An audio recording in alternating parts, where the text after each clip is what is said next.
voir sur le monde des ténèbres. C'est pourquoi la foi doit s'entretenir de la parole de Dieu, dans une constante permanente de gêne et de consécration.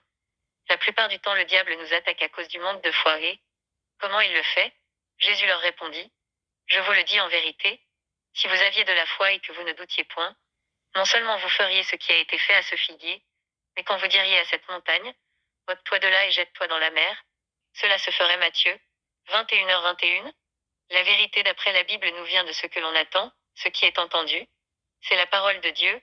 Or, cette parole parlée existe déjà au-dedans de nous, et celle-ci, c'est Dieu vivant dans nous et n'aimait point le monde, ni les choses qui sont dans le monde.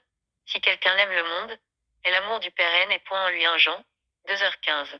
Le monde se définit encore comme étant les eaux qui désignent ici la foule des réseaux sociaux de la toile.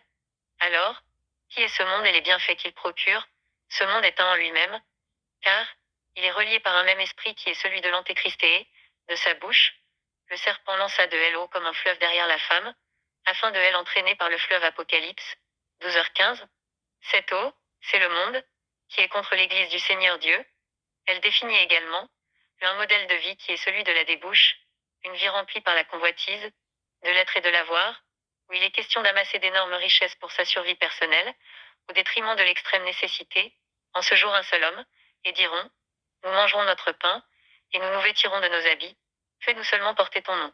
Enlève notre opprobre Ésaïe, 4h01. La Bible nous parle d'un monde de séduction, où il est question de l'être et de l'avoir, un monde où la femme aura un pouvoir sur les directives du monde, ce qui traduit la perte de nos valeurs et de la dignité. Cette femme sera d'après la Bible nue, ta nudité sera découverte, et ta honte sera vue, j'y exercerai ma vengeance, je n'épargnerai personne. Ésaïe 47.3. Une nudité à double dimension, une qui est charnelle et une autre, qui est spirituelle, c'est de dire qu'il sera question d'une prostitution à double dimension, un homme qui commet le péché doublement, ce qui fait de lui une souillure aux yeux de Dieu, et les enfants de Babylone se rendirent auprès d'elle, pour partager le lit des amours. Ézéchiel 23h17.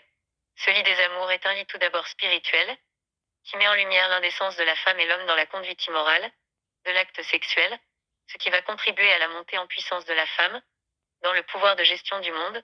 Sur ce lit, on entendait les cris d'une multitude joyeuse. Ézéchiel 23h42.